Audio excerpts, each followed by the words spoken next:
వాళ్ళకి చెప్పలే చక్కగా ఇంటికి పోయినా మాట్లాడుకున్నాం. సిద్ధు గారి బాధని ఆ రకంగా కూర్చున్నట్టు మాట్లాడినా చాలాసేపు వచ్చి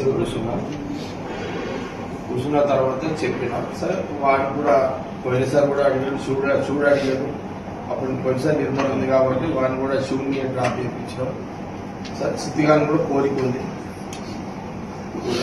ఇక వీడు శ్రీకాంత్ గారి కోరిక కంటే వాళ్ళ నాయన చెన్నమ్మ సత్తన్న వాళ్ళ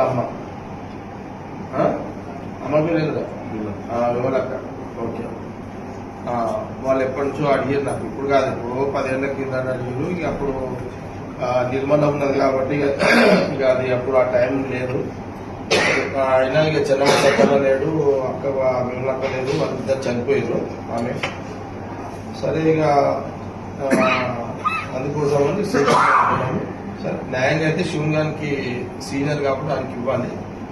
వాడిని కూడా సంఘానికి ఫస్ట్ అయితే సిద్ధు గారి దగ్గర పోయినా యాదక్క చెప్పిన, ఇక వాడికి చెప్పిన, వాళ్ళ అమ్మకి చెప్పిన 2 రోజులు టైం వేయండి మేము కూడా ఆలోచన చేస్తామని అని చెప్పారు. సరేలా చెప్పిన. వాళ్ళకి కూడా ఏం చెప్పినంటే సరేలా ఇప్పుడు నువ్వు డ్రాప్గా నీకు వయసు ఉంది, శక్తి ఉంది, ఇప్పటికైతే సంఘంలో ఉన్నావు కదా, బెస్ట్ సంఘంలో ఉన్నావు కదా, అది చూసుకో. ఇప్పటికైతే అంటే కాబట్టి ఇది సీరియస్ గా పనిచేసుకోండి అందరూ. ఇప్పుడు రామ మందిర్ సీటే కాదు, రామ మందిర్ కాంగ్రెస్ సీట్ తో పాటు ఆ పక్కకు బ్రాహ్మణవాడ కానీ లేకపోతే ఆ పక్కకు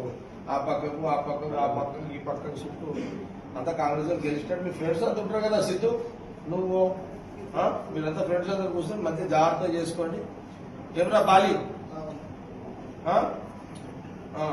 బాలిగాడు ఎక్కడ ఆడెక్కడ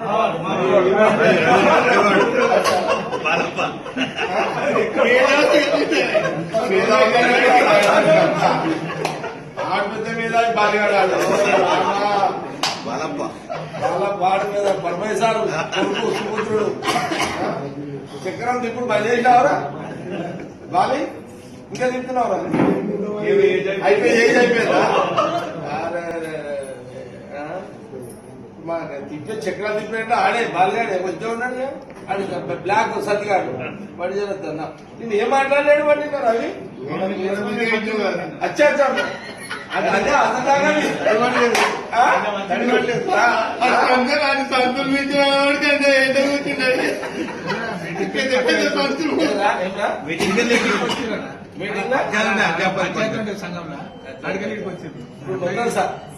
సత్యగారు బాగానే కదా చక్రం అంతేగా ఆమెలో చూస్తుంది కదా బాగా